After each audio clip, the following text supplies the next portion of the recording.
La haine de soi est un principe général promu par une élite néolibérale qui a tout intérêt à ce que les peuples ne s'aiment pas, mais aiment l'élite qui les domine. C'est pas une démocratie en Occident, c'est une dictature, c'est la dictature financière de l'élite financière apatride qui vous propose parfois un casting de gauche, parfois un casting de droite. Peu importe le gagnant, c'est le système qui gagne. Bien sûr, c'est le système, c'est l'état profond, comme on dit, qui gagne. Les 3/4 des Africains préfèrent migrer à l'intérieur du continent africain que migrer vers l'Occident. C'est quelque chose qu'on ne dit pas non plus. Patrice Talon sait qu'il ne peut pas faire n'importe quoi avec nous. Et que je suis, à l'heure actuelle, je le dis avec une très grande simplicité, son premier opposant. Il en est très conscient, j'en suis conscient, le peuple en est conscient, avançons. On soutient les Gilets jaunes nous soutiennent sur bon nombre de points. Nos ennemis, ce n'est pas le blanc, ce n'est pas la France. Nos ennemis, c'est l'oligarchie qui tient en otage la France et qui tient en otage le continent africain. Et qui n'a pas de pays. Et qui n'a pas de pays, qui n'a qu'un seul drapeau, le dollar, l'euro ou le shekel. Voilà.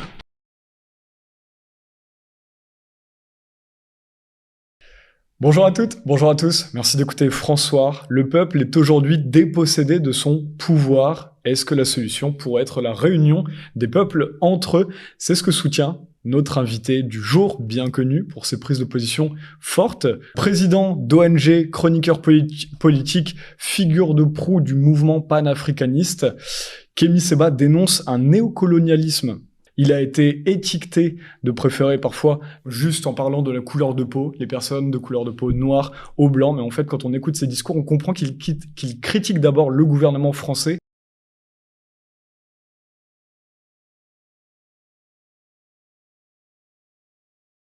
Patrice Talon est un pion ou un co-contractant de cet impérialisme-là.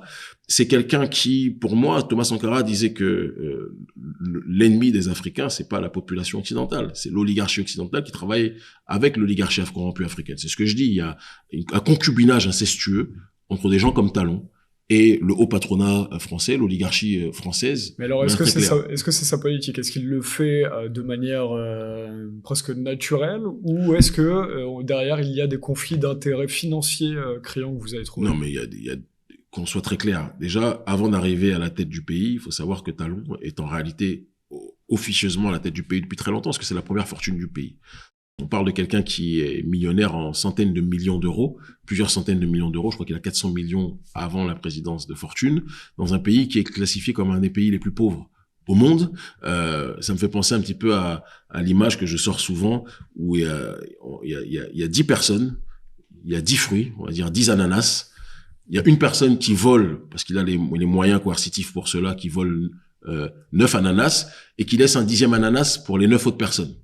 Et il dit, moi, je suis riche, j'ai les 9 ananas. Non, t'es pas riche. Tu as volé 9 ananas et tu as poussé les autres, dans un cadre de paupérisation, à se partager le seul ananas. Et tu dis que les autres sont pauvres et que toi, tu es riche. Non. Il y a un pillage qui est effectué. Et donc, il est arrivé avec cette mentalité de pilleur, en voyant le Bénin comme son entreprise, sa start-up, et on est rentré dans un conflit d'intérêts profond. Il y a, par exemple, quelque chose qu'on appelle Bénin Control, qui est aujourd'hui au port de Cotonou. Tout ce qui arrive au port de Cotonou, il y a la taxe. Certains parlent de la taxe Talon. C'est-à-dire que il touche de l'argent sur tout ce qui arrive au pays.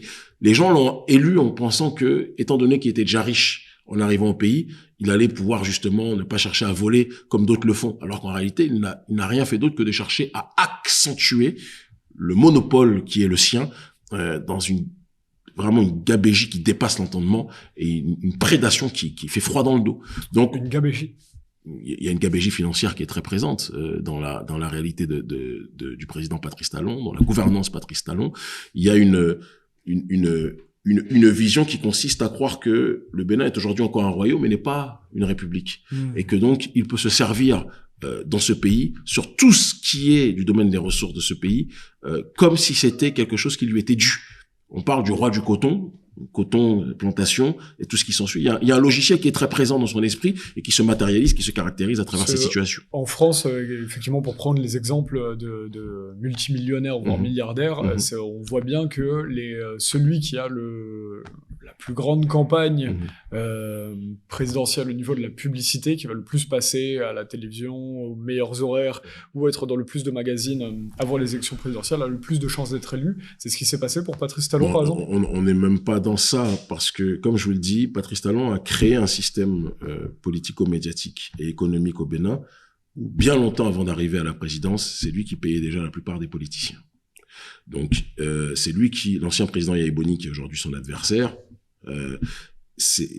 Patrice Talon a contribué à le financer à une certaine période. Auparavant, quand Yaya Boni était le président, il payait tout le monde. Parfois même des opposants, des gens qui se battaient entre eux, il les payait pour avoir la main mise partout. À un moment donné, il a décidé de ne plus être derrière le rideau et de prendre le pouvoir lui-même. Mais celui qui a le pouvoir économique à 100%, malheureusement, peut décider aussi de la réalité sur le terrain politique. Et on est arrivé à cette matérialisation. Et les élections dans nos pays n'ont rien à voir avec ce qui se passe en Occident. Pour le coup, je trouve qu'il y a quand même beaucoup plus de réalité démocratique en Occident qu'il y en a dans nos pays où les élections, vous n'allez pas vous lever demain pour vous présenter et pour accéder à un poste de responsabilité sur le terrain électoral au Bénin. Ce sont les grandes fortunes qui décident de ce qui se passe au pays. Pour l'instant, ça va changer, je vous le dis, je vous le garantis, parce qu'il va y avoir un basculement au Bénin comme il y en aura partout, comme il y en a un peu partout en Afrique francophone actuellement. Au Sénégal notamment. Au Sénégal, on n'y est pas encore, mais je suis pas du tout sûr que... Il y a des élections prochainement. Il y a des élections prochainement, mais je veux dire, celui qui est le plus gros opposant dans ce pays-là, Ousmane Sonko, à l'heure actuelle, n'est même pas sûr de pouvoir se présenter. À cause des pressions? À cause des pressions, il est incarcéré pour des histoires d'accusations de viol sur lesquelles je ne vais même pas revenir. Et évidemment, on sent un complot politique dans cette réalité.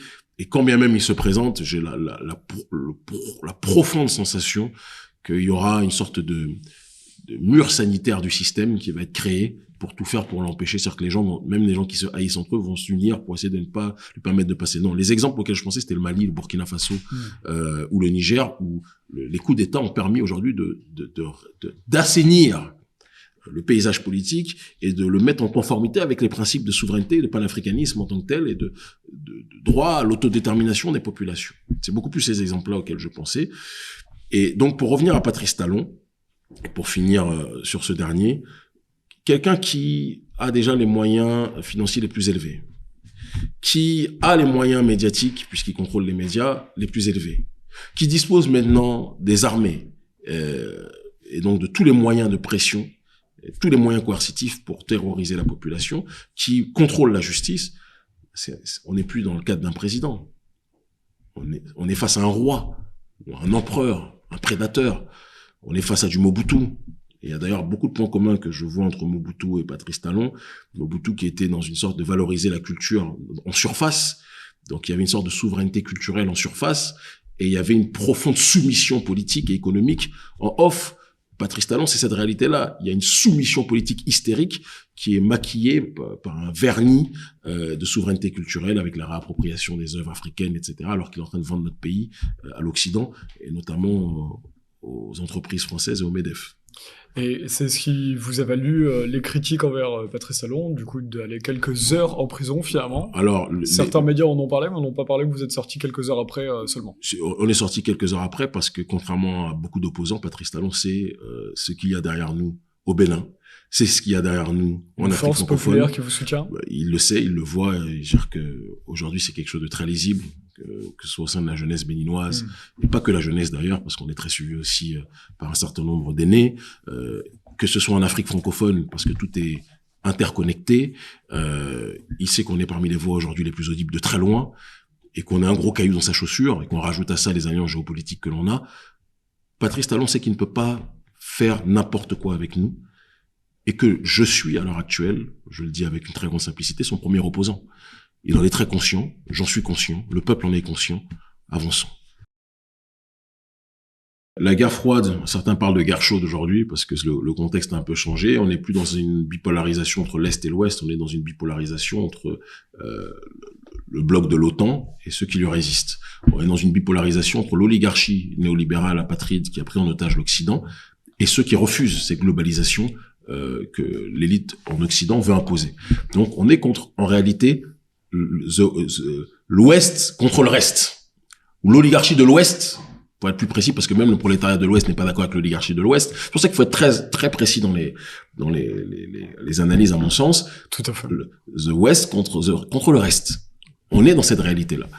Et c'est pour ça que vous allez aller au Venezuela, vous allez aller à Cuba, vous allez aller en Iran, vous allez aller en Chine, vous allez aller en Corée du Nord, vous allez aller en Afrique. Aujourd'hui, il y a des voix dissonantes et les BRICS, on a fait partie des invités d'honneur au sein de la société civile.